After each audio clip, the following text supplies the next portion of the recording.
What's up, everybody? Welcome to Cars and Chatter. Thank you guys for listening in on all the social media platforms, YouTube, Apple Podcasts, Spotify, anything that you guys listen to.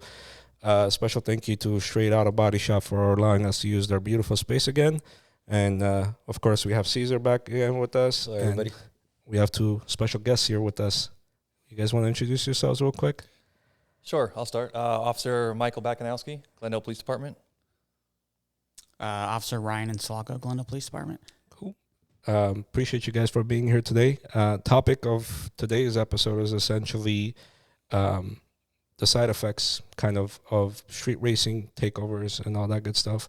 And as far as your guys' background goes, I believe you guys are involved as far as street task force kind of, or... Yeah, we're both part of the Glendale Police Department traffic unit. Mm-hmm. We're both motorcycle officers. My law enforcement experience extends back to San Diego County. I was a deputy sheriff in San Diego County for 2 years, and then I transferred to Glendale. Immediately had a passion for traffic enforcement, actually dating back to before I was a cop. Growing up here in the city, I saw the effects of the speeding and what happens as a result of high-speed collisions as well as drunk driving collisions. Around 4 years in Glendale PD, I became a motorcycle officer. Cool. Yeah, I started 2007, was patrol for a little over 10 years. Kind of gravitated towards working in the traffic area, primarily working in the west side, like Glen Oaks and stuff was my beat most of my career. So I really got to focus on the speeders and writing a lot of tickets for speed and stuff like that. So that kind of helped me transition to motors, which I've been in for about 4.5, almost 5 years now. Coming into this department or this part of the detail, I've been really handling almost all the fatal collisions in the city. I'm like one of the first guys that comes for call out. So I do the scans and everything like that. So just my what I've seen with like high speed collisions, and we've seen videos of what happens and stuff, has been kind of an eye opener for us. Oh, since you mentioned videos, before you guys came in, the shop guys were talking about that one accident on Glen Oaks with the Mercedes. Yeah, that was actually my pursuit. Yeah. That totaled the Tesla? Yeah. Yeah. That's what I wanted to talk to you guys about. As far as, are we allowed to talk about that? Is there an ongoing investigation or? So it actually is, and Okay. I have a court case coming up on that actually this week. Oh. So I would love to get into more details on that, but Maybe next time. Episode there we 2. go. Okay. Yep. Part 2. Once Part it's 2. done, yeah. Next time. But since you guys mentioned, fatal accidents here in Glendale, especially in the city of Glendale, is there a lot of fatal accidents as far as, racing or street racing or takeovers or anything like that in Glendale goes? I would say surprisingly not as many, given the fact of, I've been doing laser enforcement on Glen Oaks for probably about a year and a half specifically, working a lot at nighttime. Mm-hmm. I work more than I would like to admit, but the speeds I've seen, I got a guy on the speed gun going 105 miles an hour. On Glen Oaks. On Glen Oaks in the number 3 lane, which is the lane closest to the parked car, which is where one of your family members, whether it be your grandma, brother, sister, son, daughter, could be walking on the sidewalk, walking their dog. There was pedestrians at the time. It's also the lane, should be noted, that's closest to the driveways, people exiting their driveways onto the street or getting out of their parked car. You're not expecting a car to be driving over 100 miles an hour in that lane. When I stopped him, unfortunately, it did not entail hey, I'm speeding. I'm sorry. I made a mistake. No, they're mad at me. It's my fault. And Typical Glendale. Chose them because of their car. I'm not a car guy at all. I don't even know necessarily what model cars are nice ones, but seems to be the high-performance cars are the ones that's speeding, but don't underestimate the Toyota Camrys. I've gotten a lot of Toyota Camrys going very fast. So essentially why I kind of wanted to bring you guys into the episode, everything we talk about here is cars. It's the car culture, everything that we do. For example, for Caesar and I, it's what we live and breathe, essentially. to be fair, I've never been at a street takeover, so I don't know exactly how it goes or how it happens. Never done really street racing, so I can't really say that either. But at the same time, we brought you guys into this world to kind of show that, not everybody that's into cars or has modified vehicles is not necessarily a bad person. Or we don't do it to annoy people, or we don't do it to become a nuisance, kind of to say. But, at the same time, we want to bring awareness of what you guys know, what's happening out there, into the street culture, into the car culture world, because a lot of us out there are trying to get that to stop. But unfortunately, there's so little of us and so many of them. But at the same time, the way I see it is, for somebody like me that built his car to, attend events, shows, et cetera, et cetera. When I say shows, I mean SEMA show or, Urbandale car shows, et cetera. That's my kind of scene where, you go hang out, have fun, eat a couple of hot dogs and whatnot, and, enjoy yourself. But unfortunately, we have street takeovers and we have street racing. So I wanted to see if you guys can bring something, what you guys see as far as the cause of what causes these street takeovers or these street racing teams out there, what you guys see that causes it. Maybe not in Glendale, since you mentioned you worked in San Diego. Maybe you can give us some references as to why it was happening out there or what you think is the background to it. I mean, that's a really good question. I do monitor the YouTube stuff and people that are doing stuff here in Glendale. I also do monitor the Instagram pages, so it does. Have you guys ever watched Supercar Suspects? Yeah. Okay. I was in a couple of his videos that went viral. I saw that. Okay, great. Yeah, I routinely go look at the comments, and the support is real. So I love those people on there. And what did you say your hashtag was? my last name, Insulaco. Okay. And then, they call me the mailman because I hide behind a mailbox at an undisclosed. Amongst us. Yeah, at an undisclosed location. But, I believe this guy's name's Chris. Mm-hmm. Really cool guy. Really cool guy. I do know that he does go to some of the street takeovers. At least I think it's him behind the camera. But I can't answer to why people go to those things. I think that we've all seen the deadly effects of what can happen really quickly. I do watch the videos, and if anything, I believe as car guys yourselves, I think that should be very frustrating to you guys. It is. It gives a bad look. I don't know why people do donuts in major intersections, and then some people like to dance next to the car or spray their little water guns on the driver or shine laser pointers. I don't get it. Playing dodgeball with cars now. The funny thing is, I heard that they point the lasers to alert them that maybe there's another car close to them or there's somebody close to them. That's at least what I heard. Yeah, that surprises me to shine a laser in somebody's eyeball to notify them of a potential hazard. You know what's crazy though is back in the day it was just people with their phones. Now they're making them full-blown movies out of them. Like some of those videos that are on Instagram with drones and everything, it literally looks like a movie. The amount of effort that people are putting into these is pretty ridiculous.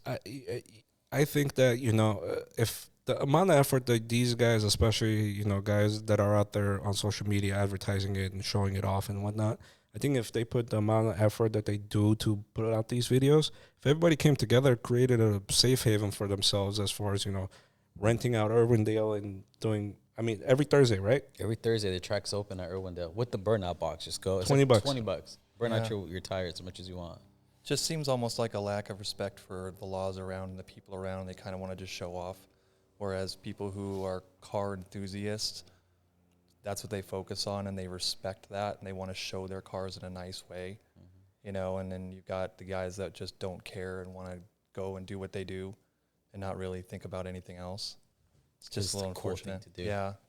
It's a lack of maturity, I think.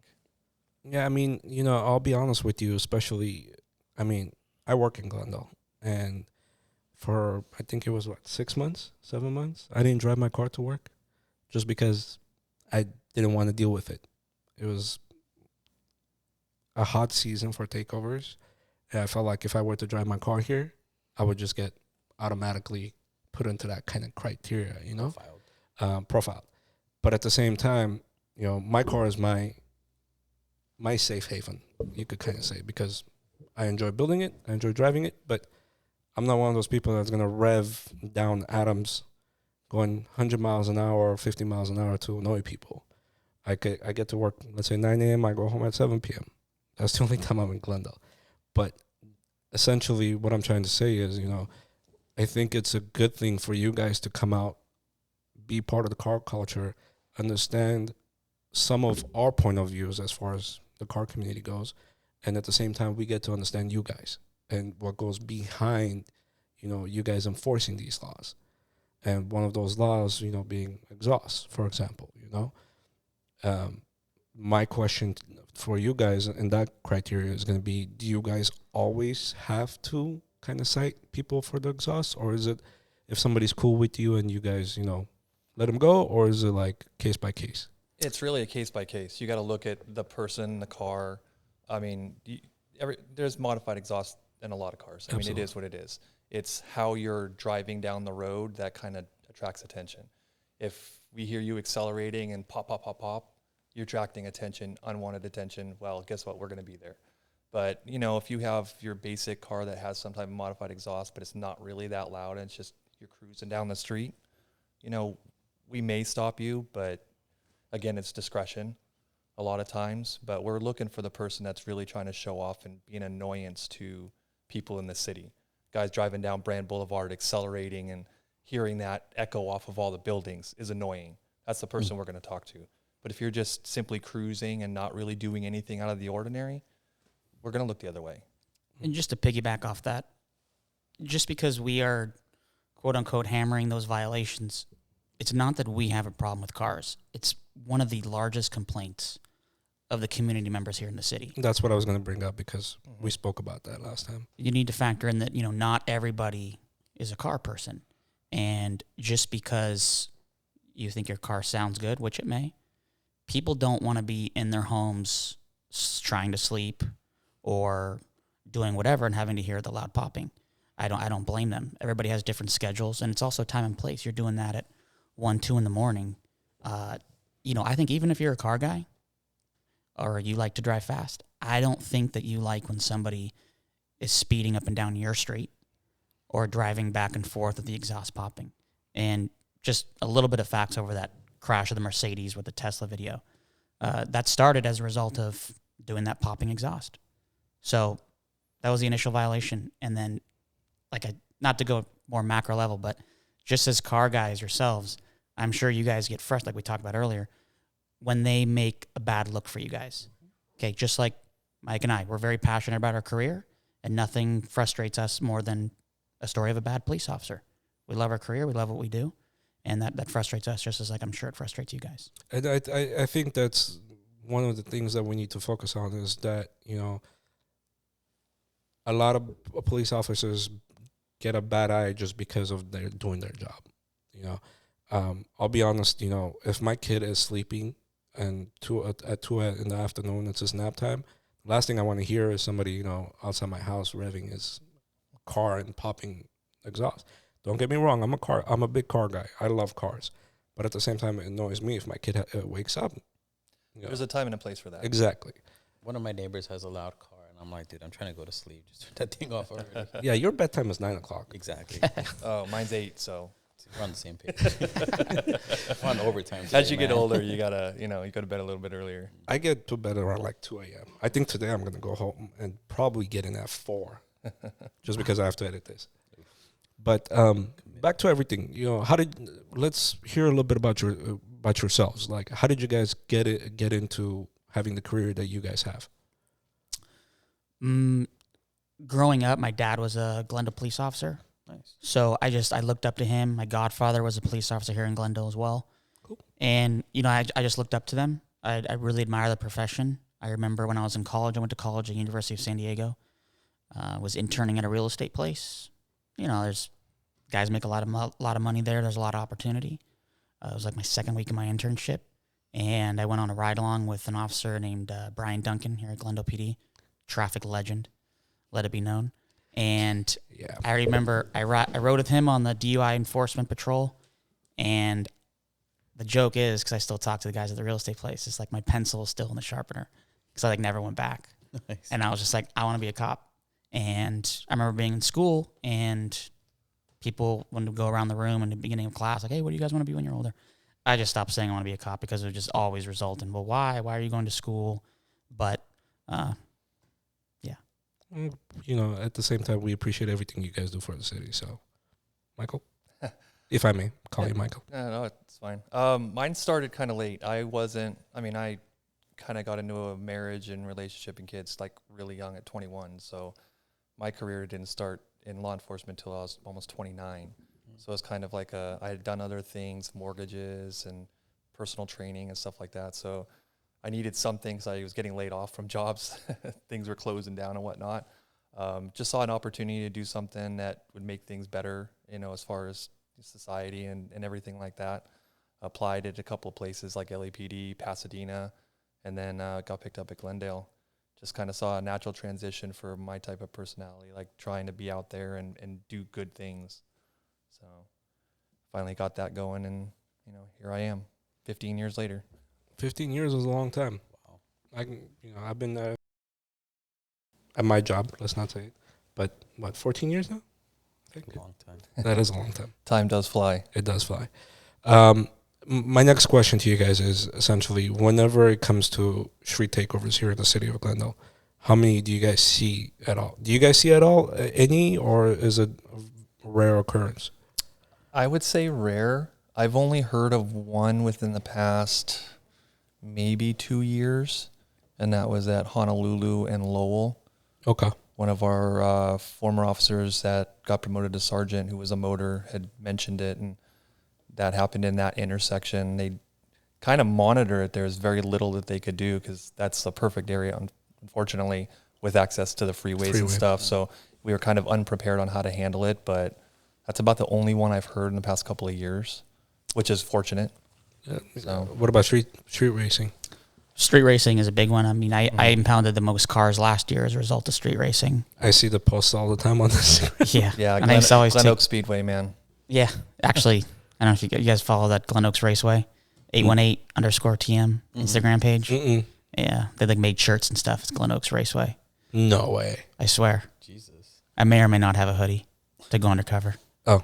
Yeah, but anyway, the racing, I mean, it happens all the time, and who knows how close we've been to multiple street takeovers. I think that we at Glendale do a great job of, I've never been a part of the hiring process, but hiring people who have a passion and inherent interest in keeping the city safe. So that results in proactive activity. On Glen Oaks, you pinpoint a couple of the problem people on there, people with the loudest cars are going the fastest. Everybody sees that. Everybody sees that, and then it slows down the night. They just see a police officer's lights on, and it slows down the night. There's been times where I've seen a lot of people starting to get into that Glen Oaks and Highland parking lot at 7-Eleven, and then we say some stuff on the radio, and then all of a sudden we saturate the area, and then everybody leaves. Nice. I think it's because Glendale does a good job at being highly visible and present. That's why I think our department has a great reputation as being proactive. Unfortunately, that does result in some people like yourselves feeling like we pick on your cars or whatever, but you know, I have seen too, a couple cars with the popping exhaust. It gets everybody riled up. Yeah. It gets everybody riled up. Mm-hmm. And they get excited. Now, let me ask you a question about Glen Oaks, and correct me if I'm wrong, and I'm talking about something maybe 10 years ago.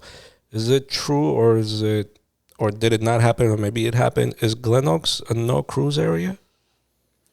I don't know what that means. So yeah, I don't know if we really enforce the cruising part of it. I mean, as long as you're driving up and down and you're not doing anything crazy, I wouldn't say that we enforce any type of cruising. I'm not sure. I don't know of any municipal code that prevents that. Mm-hmm. You know, I mean, I know in the past, 2 to 3 times, if you're cruising the same area, then you'd be considered cruising, but. Then I think that every young guy and girl, yeah, I mean, really. I actually talk to them at red lights or whatever, because I see them going back and forth. Like, that's literally like a Friday night or Saturday night. That's where they try to meet the significant others, I guess. You know, it's funny. I lived in Glendale, moved to Burbank, and then back to Glendale, back and forth. Anyways, and you know, my work here is in Glendale, and I would have to cruise up and down a couple of times. And I forgot what her name was. And I think she's still maybe with the department. I know her first name, Anna. Schoonmaker? Yes, I think so. She pulled me off on San Fernando the day I got my car back from SEMA. I don't know if you guys know what SEMA is.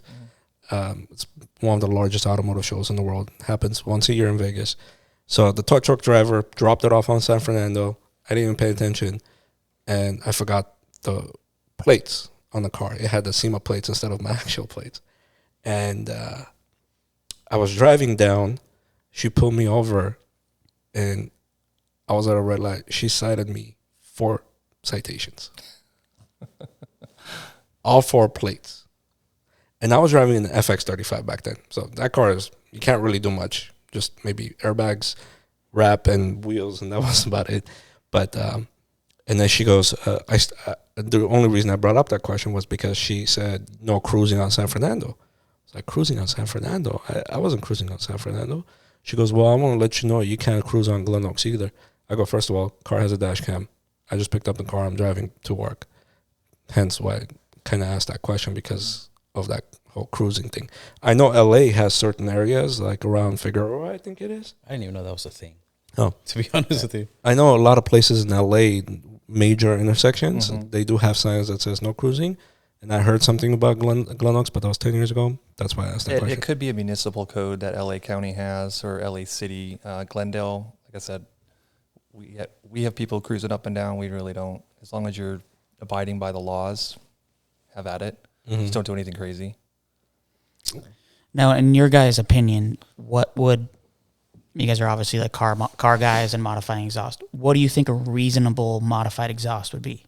I mean, are we talking taking out the catalytic converters, taking out the resonators, taking out the mufflers? And I mean, here's my theory behind it. I think modification to exhaust in any sort of formal way, again, I know it's against the law, but at the same time, you know, some of us do it just because, you know, it's part of the car and it's part of the show when it goes to the car show. But at the same time, I think that it also goes back to on how you drive the car on the road. For example, me, if I'm on the road, my car doesn't go over 4,000 RPM.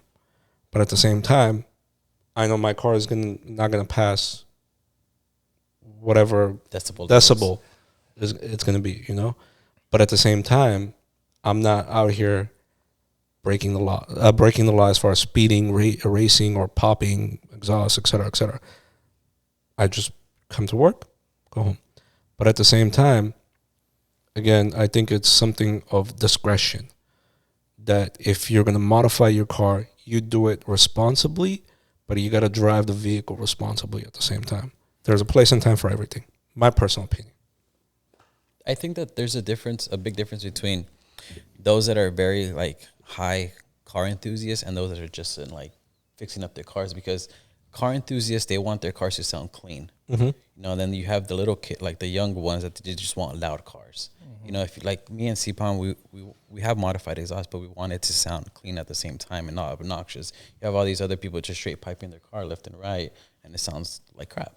You know, and then those are the cars that draw the most attention. Well, I assume you have a manual transmission, so you accelerate first gear and then you just stay in first gear and let it pop. Yeah. I mean, I have a car that I can adjust my exhaust also. And if I accelerate in first gear and just keep it in first gear and I start to slow down, you hear that pop.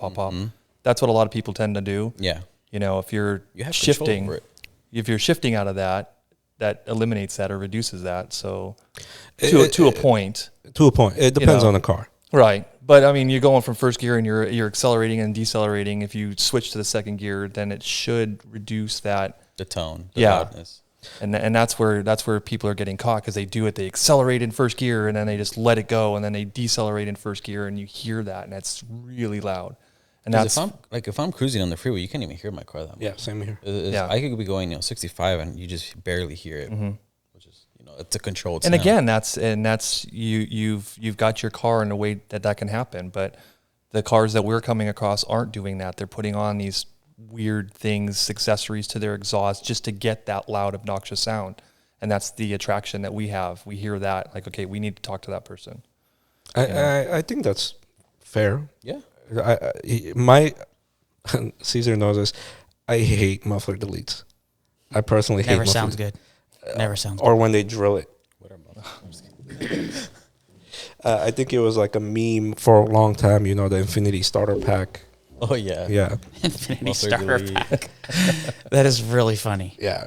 That was the first thing I did when I got my car. I'm not gonna lie. Oh wow. Infinity Okay, starter don't talk to me anymore. Now, do you believe that removing your catalytic converter is responsible modification? It depends. On what? It depends. So, majority of the vehicles nowadays have more than one catalytic converter. Okay. So, for instance, my car has Four? Four. Okay. So- Where's it Mercedes? Infinity. Okay. So, I mean, it depends. If you remove one, realistically, that's not going to make a difference. Let's say hypothetically there's two in your move. I mean, there's obviously one for the left pipe, right pipe. You move both. Again, if you remove the one that's in the middle, it's not going to make a difference. If you remove the one that's, for example, on a turbo vehicle, right on the turbos, That makes a big difference. that makes a big difference. But again, would I do it just because of who I am? Probably. I'll do it. But again, I'm a responsible person to a point where I know how I'm going to drive the vehicle down the street versus to anybody else that's on the street. And I totally do respect that and understand that. It's just, Mike and I being on motorcycles, when you're right behind that, I mean, You smell it. Oh, the fume. and that's a lot of carbon monoxide we're inhaling. yeah. So But here's the thing. You shouldn't be inhaling that if the car still has a muffler. Not as much, at least. I would argue, is there more or is there not more chemicals coming out that I'm inhaling? There's But more. that- Yeah. I rest my case. I agree with you. I listen, I'm not going to disagree with you because at the same time, I know what it does and what it doesn't do. But So what about like a high flow cat? What's it? I'm not the biggest. I read on the forums and stuff. Sure. Like, what if you got like a Corsa exhaust? Is that still like a good one? Yes. Course For it's- American cars, yeah. Of course, Okay, it's so top say you had notch. like a Corsa exhaust. Does that have high flow cats or is that a catback? Well, catback is Depends. different. It depends on what you buy. Yeah. Sorry if I sound a little like a rookie you're in good. this. Guide me through See, it. this is the good part. You guys get to understand us. We get to understand you guys, right? So catback, essentially what it is from right towards where the cats are all Okay. the way back. So the cats are still there. Essentially, all you're doing is removing everything else and just putting the exhaust all the way to the cats where the original cats are. Now, depending if you want to have high flow cats or depending on the car, test pipes or just no cats whatsoever, that's a different story. But high flow cats essentially is you still have your catalytic converter to a certain extent. It doesn't. What's the word? It's tricky in California because we have like the strictest exhaust laws. It'll So it's like- pass all the emissions laws, but you still get the performance out of the vehicle. Got it. It has less cells. Yes. So there's cells that filter. It's like a honeycomb thing. Yeah. So it's like the OEM ones, they have more cells to them, and like the high flow is like a 200 cell or something like that. It filters just enough to still pass emissions, but Okay. less restrictions, so you get more sound. So do majority of people not like going that route? Is it not loud enough? Is it not high performance enough? It depends on the vehicle. So some vehicles will gain power and some vehicles will lose power. For example, a lot of NA vehicles, naturally aspirated, non-turbos, non-supercharged vehicles, if you go with a muffler delete, you lose low back pressure. So essentially, if you don't know muffler delete and you think you're getting power out of that just because you hear your car moving, your car going, but it's not moving anywhere, you're not getting any power out of that car. Is the muffler delete kind of the cheaper route of modification? It is. Yeah.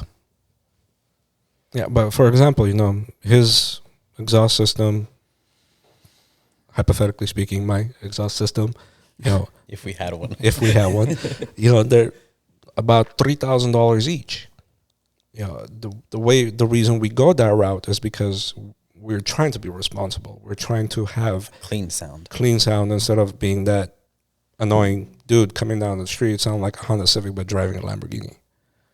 I don't want to That be. makes complete sense. And I mean, I'd be lying if I didn't say that if I saw people, I see people driving back and forth on Glen Oaks all the time with modified exhaust. If they're driving responsibly, there's a much lesser chance of me stopping them. Of course. I mean, and I'm sure that goes for a lot of officers. Doesn't mean you won't get stopped. Mm-hmm. Maybe it's one of those nights where we want to be visually active and stuff like that. But of course, I mean, just like if you're, Glen Oaks speed limit's 40. If you're speeding at 53, maybe the officer won't pull you over. It's everything within reason. Everything's a balance. Yep. I can vouch for that, Duncan. Well, same with tinted windows. If it's 30%, you have a less likely chance of getting stopped than if it's, limo. Yeah, I mean, I've had my fair share of 10 tickets here in Glendale. I don't even know what percent, my friend. How many times did Duncan stop you? Duncan stopped me about 6 times. Gosh. Never cited me, though. So you probably showed respect, and Well, actually, he tried to tow me one time. But we won't get into that? No. That's Next part time? 2. Next time. Maybe. I'm talking about 8 years ago. Wow. Yeah. I would say that was his prime of traffic enforcement, but I think it's No, still in his prime. I'll be honest with you. I'll give you a perfect. I'll tell you exactly what happened. I was where sidewalk. Do you know where the old sidewalk cafe was? Highland, where the 7-Eleven is. Okay. Mhm. The reason I call it sidewalk cafe is because that's what it used to be called. And a lot of guys and girls would go hang out over there and whatnot. Anyways, I used to live on Allen and Glen Oaks. Driving home, there was a Range Rover and an E-Class next to me, revving each other. Again, I had my FX35. Yes, it had exhaust, but I was in no way, shape, or form racing them. But since I was in that lineup, Duncan assumed I was racing. But I had my dash cam. Took me a while to show it to him, but Huge fan of dash cams. Mhm. Huge fan. It protects you. Just like our body cameras, I consider that kind of like a dash cam. I love it. You're doing the right thing. You got nothing to worry about.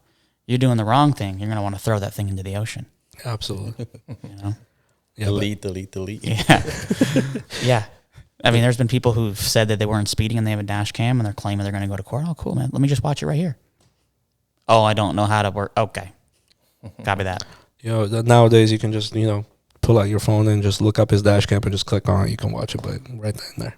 I'm all for it. See, it saved you. Yeah. Plus, with all the hit and runs in Glendale, or you're involved in a basic traffic collision, and it's very clear in your eyes that you're not at fault, and then all of a sudden everybody's story changes.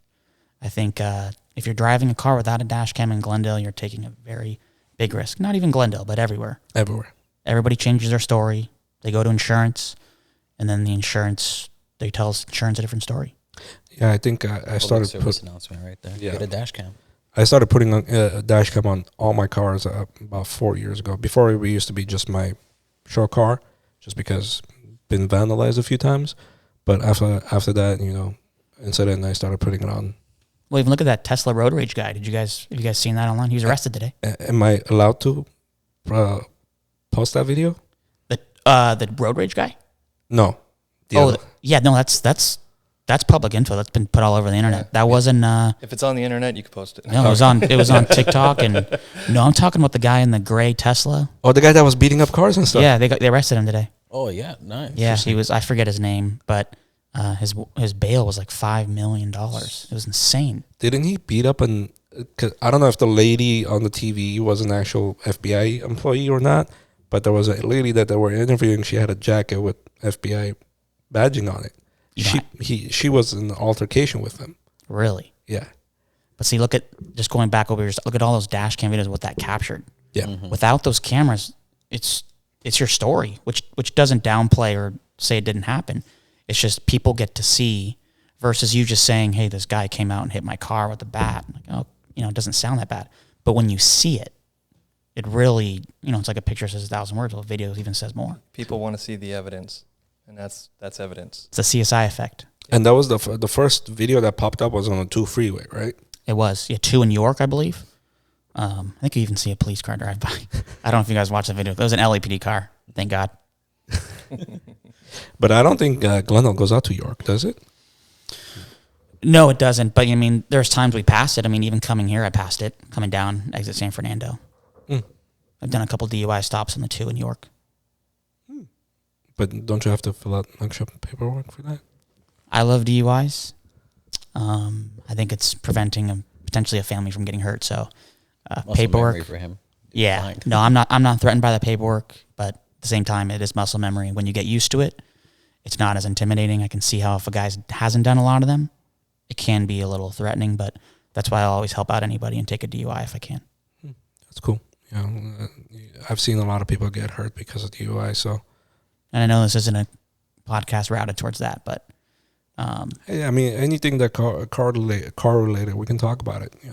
If you think it's a subject that we should touch base on, we can touch base on. driving late at night, I think the risks of nonsense happening is a lot higher. High majority of DUI drivers are, past midnight to 4 a.m. Just working patrol. I was only patrol. In 2019, I got 124 DUI arrests only here in Glendale. And I was working primarily La Crescenta Montrose area, which is much slower. We got all these bars on. I'm not going to highlight any of them, but there's significant problems leaving there. Wait, there's bars in La Crescenta? There's bars in La Crescenta, but I'm talking specifically even downtown. I mean, you drive by these bars, even in La Crescenta Montrose, everybody's drinking. The parking lot's full. I used to love when I drive by the bars just in Montrose. I see everybody having fun. I'm not trying to shut down a business. Everybody's having fun. You don't see any cars in the parking lot. Perfect. They do ride share, Uber, taxis. I love to see it. But when you see a car lot that's full and everybody looks tanked out there and people peeing outside the bar, it's not a good sign. No, it's not. Never thought about that. Yeah, I didn't even know there's bars in La Crescenta. Oh, yeah, there's I think there's like 6. Yeah. A couple on Foothill, too. Goes to show that I don't know anything about that city. Yeah, and then, a lot of the times your car gets hit at night, 3 a.m, and then the person, doesn't even know. It's because they live right there. It's because they live right, it could be a couple streets down. They hit your car, then drive home. Yeah, His excuse, I live close, I'll be fine. Exactly. Mm-hmm. Exactly. I think I got a DUI arrest, and the girl lived, it was like 0.3 miles away from the bar, and she drove. Dude, you could have walked home. You literally could have walked home. And that was here? That was in Montrose, yeah, which is still Glendale. Still Glendale, yeah. But yeah, 0.3. We did a Know Your Limits campaign not too long ago. We go into bars, bring a Paz in, let people blow into the Paz after they've been drinking. And it's surprising that people feel that they can drive even though they're over the legal limit. Like they still in their head say, yes, I can drive, but you're over the 08. And it's kind of an eye-opening thing. Like you realize that if you were out there driving, you'd be arrested. Did the 08 change or is it still 08? It's still 08. Okay. Still 08. It impairs your judgment. I thought they lowered it to 06 or 04. It should, in my opinion. It is lower depending on if you've been arrested before or what class license. I mean, there's certain criteria, juveniles, things like that will have it lower, but it's still 08. Yeah, not a lot of people are aware that there's 2 sections of DUI. There's a 23152A section, which means your driving's impaired as a result of alcohol. There's also, we'll not get into the drug sections, but there's also a bunch of other drug ones. But for example, say upon you're driving and you're in 06, you don't drink a lot, and that drinking is causing you to swerve out of your lane. You don't have to, but let's just say you clip a car. We see it, we pull you over. That drinking impaired your decision-making on the road. That's a DUI, even though you're over 08. Under 08.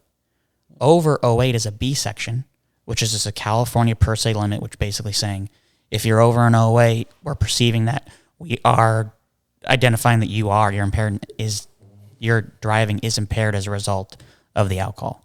It's basically just assumed over an 08. Under an 08, we can articulate it. Cool. Well, not cool, but good to know. Hopefully that educates some people. I'm learning a lot, to be honest with you. I mean, not that I've ever drank and drove, but I mean, I don't drink, so at least somebody that's listening. If I were to have one, I'd probably be plastered. So yeah, I mean, I have my own breathalyzer that I know you guys are thinking I'm a weirdo nerd, but I bought the same breathalyzer that we use at work. Found it on eBay from some Denver Police Department. Yeah, so I don't know if you should say that. No, anyway, hopefully the somebody officer gets fired. Yeah, I know, right? We'll They're edit that part out, investigating don't worry. it. But That's where it went. yeah, no, I had a couple margaritas and I breathalyzed myself, and it was like an 04. I wouldn't get on a freeway at that point. I wouldn't. Even at an 04, I wouldn't do it. But what got me into DUIs was I was working in San Diego County. I was working in Men's Central Jail, and I was going into work around 4 a.m, and there had been a hellacious crash on the 163 South, or 163, I forget, but it was on the opposite side of which way I was going, so it was actually north, yeah. And didn't think anything of it, saw the whole freeway was shut down, looked really bad. And I get to the jail, maybe a week goes by, a guy comes in, he's being booked for the DUI crash. And there's a guy named Jason King. He was 23 maybe, 24, military guy, had his whole life ahead of him.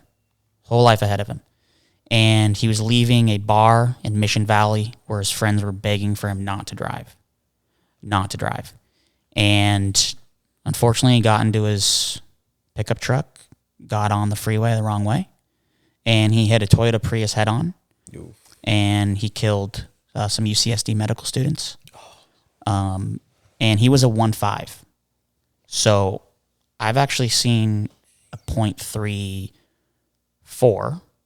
who had hit a little kid here in Glendale crossing the street by Glorietta Park. Yes, I scanned But that scene. My point here is you know, like the guy ended up getting sentenced like 15 years in prison, and he was housed on the floor that I was working. And nice guy, cooperative. I'd read his letters that he was sending in out. We're supposed to read them, make sure nothing bad's being sent. But yeah, I mean, just in conversations with him, he wished he had been pulled over. Because guess what? If somebody had pulled him over and arrested him, you pay a huge fine, you go to some classes, you get some education, and you move on from it. But unfortunately, at 23 years old, you spend 15 years in custody, maybe 10, depending on good time served. That takes away like your golden years as a man. So, you know, even piggybacking off this, you know, the street race takeovers, you know, you go to one of those things and you make a bad decision and you're there. I mean, that could have some serious consequences. I don't know if you guys are familiar with any of the recent law changes and stuff like that. Only some. I was just doing some research even before I came in here, and I don't want to quote anything because I'm not completely educated on it, but it's called Ryan's Law. I know it's weird. My first name's Ryan, but it looks like Mike has some stuff. But I mean, if you're at one of those things and somebody gets hurt or seriously killed, I mean, they're going to be like charging you like felony manslaughter and stuff. For being there? I think involved in the street racing. Senate Bill 1472, Ryan's Law, January 1st, 2023. It adds speeding, street racing, and participating in a sideshow, which is, you know, our street takeovers, is a list of crimes that have been qualified as a felony manslaughter if the action leads to someone being killed, and gross negligence for those that result in injuries. Is that just even people just attending to look, or is that... They would be not necessarily pertaining to that, but being part of it, they can be held liable. Like the passengers in the car that hit the person and stuff like that. Yeah, or even people, not necessarily watching it, but they can be charged with stuff too as well, like aiding and abetting and being part of it. Yeah, just being there is a crime in itself. And, you know, crime and stuff aside, like if you're in that car and you had any part of that, I mean, you have to live with that. Absolutely. You have to live with that. I think that's something that's not focused on enough. I mean, I can only imagine how that would weigh on a human being. I can only imagine how that would weigh on somebody. I mean, you're involved in somebody's life being taken, and, you know, that family doesn't get to ever see that person again. Also, you could film a video on your drone, and it might get it. We're all for entertainment and stuff, but, you know, you're the one who has to live with that at the end of the day. You know, some of these people, they beat cases sometimes, and, you know, cool, they win on that token, but, you know, do you really win? I mean, you have to live with that, and you know what you truly did. Whether you got away with it with the criminal justice system, that's only one aspect of life. Yeah, I mean... Some of those videos are pretty gnarly. Yeah. Yeah, I read an article of a girl that was killed at one. She was an observer just out there watching street takeover. Is it a recent one? Oh, was that the Christmas? 2020, yeah, 2020, I believe it was. Well, there's even one that just happened recently in LA. I think they got the guy. Recent one. It was like Christmas night or something like that. Yeah. Oh, that guy was street racing. The one in the Cadillac. You know, there was a girl on the sidewalk, and there was all these people that got hurt, and then like everybody fled the scene. That was a hit and run, and they got a $50,000 reward for that one. They're still waiting, that one. but yeah. But, you know. Just even being a spectator. I mean, it's just a dangerous. The one that happened recently, I think a few months back in New York, where the guy was running across. He fell right in I don't know where the car's front bumper was. Well, technically the front fascia. The bumper is the bar itself, but he fell right in front of the car, and the car just... Thank God he's still alive, though. But one thing I don't understand is these guys, when somebody falls right in front of the car, you know, they'll grab their phones and start recording instead of like... Helping. Call 911, dude. Like, what is going through your head? The guy is breathing on his own blood. Then it's also interesting to see, like, you know, I watch these videos all the time. I mean, I can see how these videos, they want it to go viral. Mm-hmm. And what creates something to go viral, just like the news, something big happens. Yep. And it's usually not something good. It's not, oh my gosh, his donut was really good, so this is going to go viral. No, somebody got hit, seriously injured or killed. Crashed into the car. So in your guys, how does this stuff stop? How does the street takeover stop? Essentially, not even essentially. Unfortunately, it's a few versus many. You know, a few of us versus many. Unfortunately, and you know, it's a good thing you mentioned media because I totally forgot about it. And that's one of the points I wanted to touch on. Is media takes one small or one group of people and turns them into a general thing, and a lot of these videos when you watch them, these vehicles aren't modified like our vehicles are modified. Don't get me wrong, they might have exhaust wheels, but majority of these cars are stock vehicles. You know, you'll see a 2006 Cadillac CTS-V, for example, doing donuts that has just exhaust system. That's not a highly modified vehicle. The vehicle itself is already modified from the factory because it's a CTS-V, right? It has high powered. It's a high-powered vehicle. But it takes one person to the second person to the third person, so forth and so forth, to get everything to stop. But unfortunately, this is not even an LA thing anymore. It's become a nation thing, where you know there's this one guy's video. Chicago's becoming. I don't want to give him credit. It annoys me because it's always on my feed, and all he does is record these sideshows from a drone's perspective, and people love it. I don't understand what they love about that. You know, the social media fascination with things. I mean, I'm actually like 4 years ago, I got off all social media, and I don't. It was like it changed me as a person. I love not being on there. I don't mean to be negative about a social media because I know that's where you guys get a lot of your advertisements or your name out there and stuff like that. It's just not for me. It's just not for me. I mean, don't get me wrong. Social media is not for everybody. Does it sometimes suck me into it and I can't get out of it? Absolutely. But at the same time, it's what we do. Sending each other memes all day. Yeah. And then it's it's like those YouTube videos. It's 4 a.m. and you're watching some video of some weird thing. You're like, what in the world am I watching? Just because you've been scrolling through all night. Yeah. It happens to all of us. It probably happened to you tonight. You know, one thing that you guys mentioned was media, like the news outlets, right? And obviously, like I get it, it's a news outlet. The crazier the story, the more views and whatnot it's going to get. But, there's shows that happen every few months at Irwindale. One thing that maybe could help would be like a news agency coming out to a show and showing that there's a designated area for people to come and do donuts. Maybe like a lot of these people that are doing takeovers, they don't know that they could go to the track on a Thursday, pay $20, just go do it. Record whatever video you want, upload it. But at least you're in a controlled setting. And I know it might not get the the attention like a street takeover would, but at the same time, to bring an audience and bring attention to like a permitted thing. I think that would be for the enthusiasts that enjoy the cars. Mm-hmm. I just think that there's a group of people that enjoy the thrill.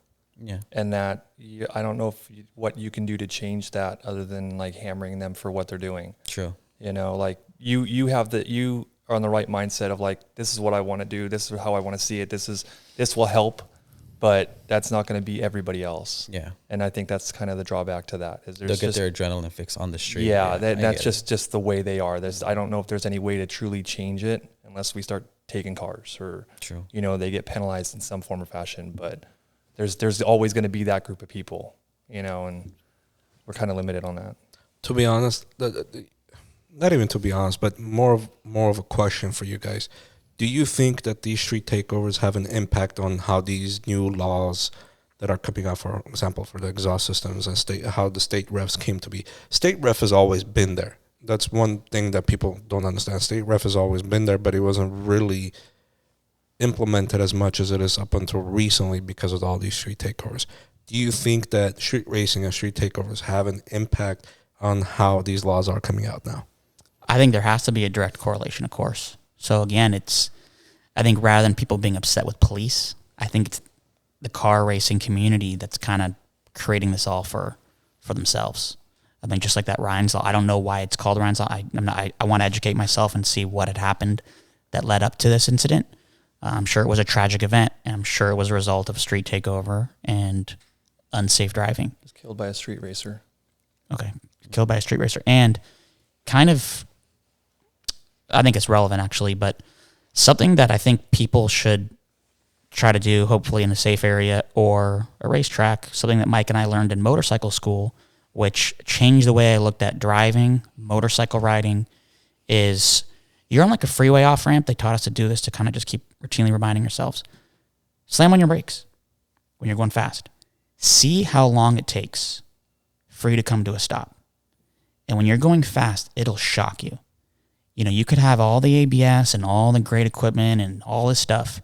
When you're going high speed and there's a hazard in front of you, it takes a long time to come to a stop. And that's why there's certain speed limits in certain areas. You're going 100 miles an hour. I don't know the math if you're in one of those like high performance cars, but the amount of feet it's going to take for you to stop if there's something in the road or somebody running in the road or a car turns in front of you. I mean, Mike and I, we had to be more cognizant of that because we're on a motorcycle. I mean, we don't have the benefit of airbags and all side airbags, seatbelt, nothing. So we need to know if we're going after somebody on Glen Oaks at 100 miles an hour, if somebody comes out, how long is it going to take me to come to a stop? And, you know, our motorcycles have amazing brakes. They really do. But I see these cars, you see the skids, or you don't see the skids now with all the high performance stuff. But yeah, you're driving fast. It's gonna be very difficult to come to a stop prior to a collision. I don't know if you guys have ever been in a car accident where you kind of like time froze and you're slamming on the brake and you're like, oh my gosh, I'm still traveling. It's not instant. Just like when you look down at your phone, a couple seconds on the freeway, you just traveled like a football field. Yeah, I wouldn't say I've ever been to an accident head on or anything like that, but I've been hit before. So, actually, right in front of the police station, the old police station, the old building that you guys have on the right side. I was stopped on a red light. Some lady came and hit me, and I hit an officer right in front of me. Oh my gosh! So that was. Did you have your dash cam? No, that was actually my 1994 salvage title BMW. Yes, gentlemen, salvage title. I bought it by myself. I was still in high school. Worked for it for myself. You know, worked in the cafeteria. That was back in 2003, bro. We're still seeing some salvage title. I still see it. I'm sure you do. Some nice cars, you know. Those S classes. To each their own. To each their own. But you know, back into I wanted to ask you guys a question. So I've seen a lot of these videos on the street takeovers, right? A lot of times, you know, I'm not gonna put the department out there, but they get there and they kind of surround the whole area, but they don't really do much of anything. Is that for a reason or? Well, I don't know if you guys have seen those viral videos where, you know, the officer ends up in the middle of it and everybody's surrounding him. Oh, they start jumping on cars and stuff. They start jumping on the cars. Yeah. And I mean, I've also seen those videos of, you know, all those people with guns. I mean, there's street takeovers. It doesn't mean they're just all car enthusiasts and they're there to have fun and observe cars and exhaust. I mean, there's people preying on just being viral, pointing a gun, shooting a gun. I don't know if you guys have seen those videos. I have. So I don't want to be in the middle of a huge crowd. And, you know, you can only watch one or two people at a time to see if they have a weapon. And, yeah, it's just, and Mike, if you have anything to add on that. You got to figure at any given time, like, let's hypothetically it happens in our area. You've only got X amount of officers to how many cars? What can we do what we can. We monitor it and see who we can and can't get. Like, we're looking not necessarily for the people on the outskirts, but the people who are part of it. And those are the ones we're going to try and get. And I would assume that's going to be the same with other agencies. You know, if you've got, you know, 50, 60 cars, you may only have like 10 officers.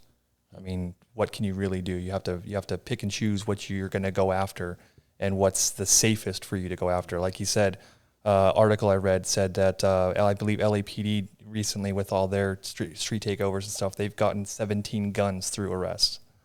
Like, that's scary to think, you know. So are we going to put ourselves in that situation? And we're coming across people who could shoot at any point, and you know, you've got all these cars going around, and you've got to, you know, you're trying to pay attention to everything that's happening. You don't know where the bullets are going to come exactly from. So you really have to pay attention to what you're going after. Mm-hmm.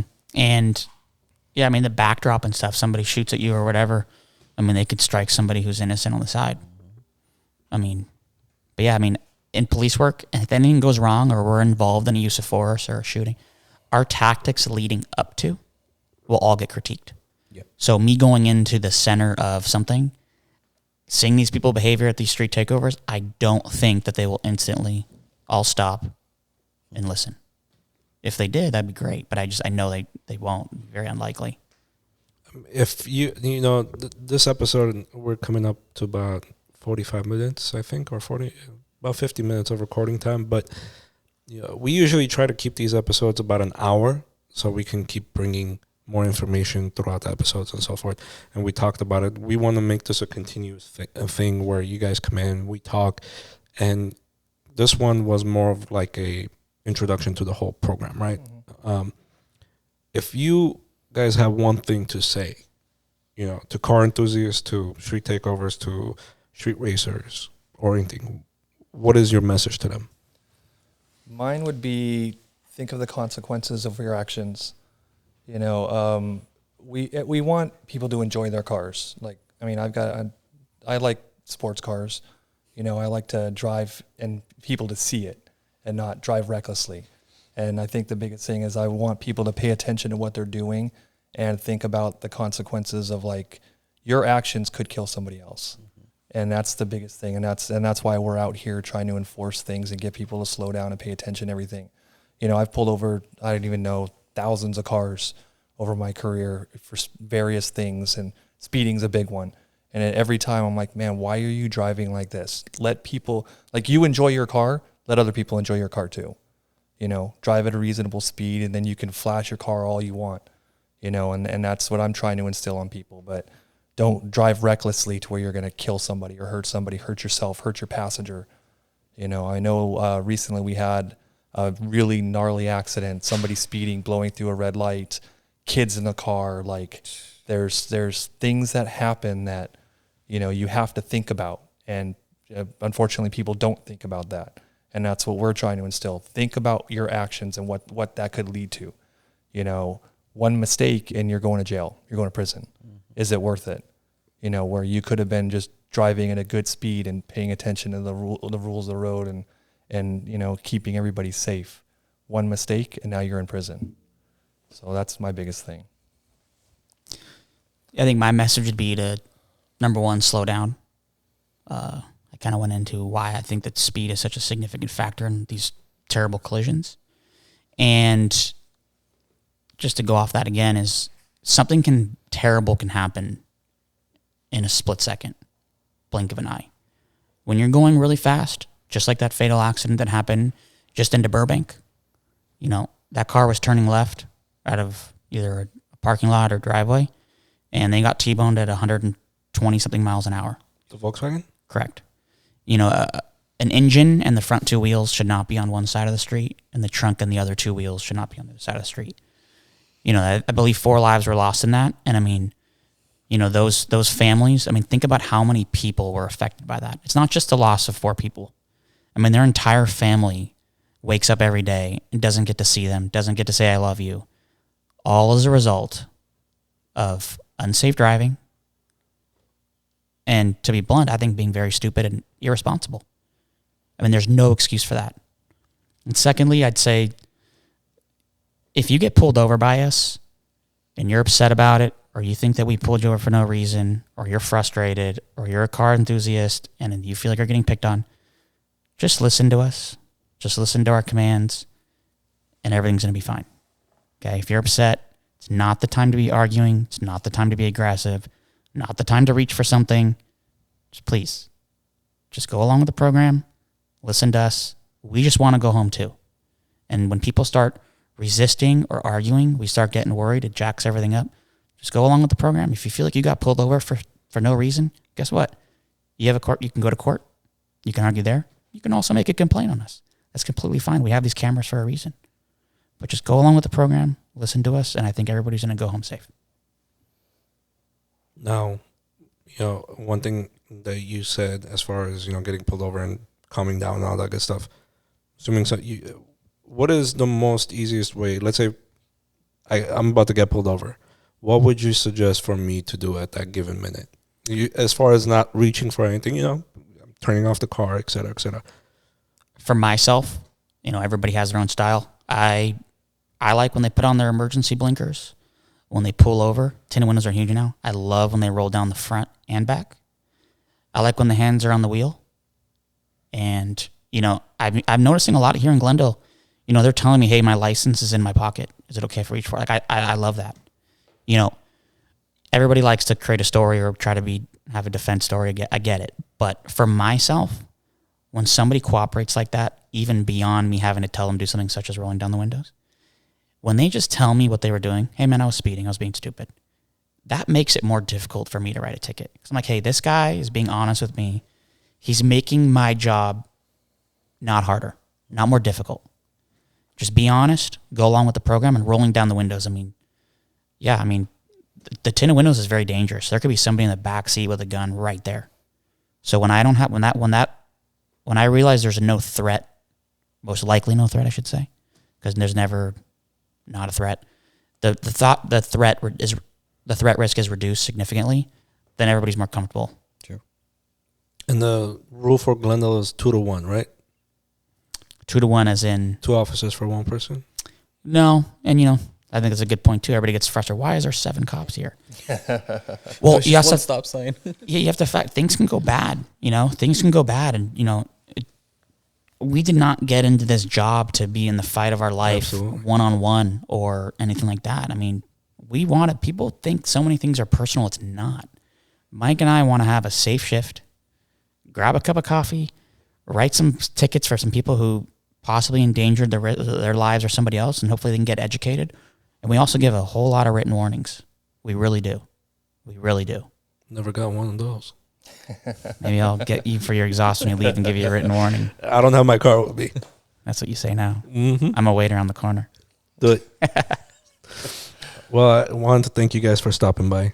It's been an absolute pleasure, and I think this program is going to be very good for everybody, for law enforcement, for car enthusiasts, everybody out there, even non-car enthusiasts, if they're listening, they can get some education out of it as far as laws and all that good stuff, because I didn't even know about the whole DUI thing as far as 0.4, 0.8, and all that good stuff, so I think it's a plus for everybody. So what is this on video too, or just audio? Video and audio. So just go on YouTube? Yeah. And what's the name of the channel? On YouTube, it's ClubImport. Got it. Okay. We'll send you the link. We'll send you. You're attached to the email, so you'll get a link. I'm looking forward to. I love it. I mean, just like I said, not to give the guy any more advertisement, but Supercar Suspects. I was watching that video so many times. I mean, I don't know him that well, but when I leave, I'm gonna send him a link. I'm just. But no, I mean, our comment section is usually heavily watched because, I mean, we don't want any kind of disrespect to anybody, because at the end of the day, we're all human beings. Whether you're Leo or car enthusiast like myself, we want to enjoy ourselves. You guys want to go home at night, That's the way I look at it. One thing that me and Sipan do is, because we want this to cater to the car community, we open it up to them to ask questions as well. Like, we put on our stories on Instagram. Do you guys have any questions for us that we can address on our next episode? And for instance, this episode is going to open the doors for them to be able to ask you guys questions as well. It's like we could come up with a ton of questions, but at the same time, I'm sure they have more deep questions that they could come up with, because this is all open script. We kind of just go with it. And we'll welcome those questions, anything that they want to have answered. Obviously, maybe not get into too much detail on certain things, but for the most part, they have questions, our perspective, how we do things, how we see other officers do things. We're more than happy to answer those questions. Appreciate it. I think it's really important for everybody to see our mindset. I mean, we're only 2 officers. We can't speak for everybody. Mm-hmm. But, I mean, just understand our mindset. And vice versa. You guys understand ours, like why we get scared to go to car shows. You know what I mean? It's just there's target. For a whole year, I didn't attend a car show. And I tried to get him every time. It's true, because it's like, if I go to a car show, I get in my car, I'm like, okay, and my car is orange, for crying out loud. That's even worse. But it's like, I'm just going to cruise there and hope. Mine's green. Come on. Mine's matte black, so if I turn off my headlights, you guys are not seeing me. God, I'm like the only guy without a cool car here. Jeez. That's what you are one of those, yeah. Yeah, I just get from A to B. That's it. I'm one of those guys. If you don't mind me asking, what do you drive? Jeez. You don't have to get specific. Well, I'm going to get specific, because it's not going to. I drive a 2004 Honda Accord 2-door with scratches all over it, and if you dinged it at the grocery store, I would never notice.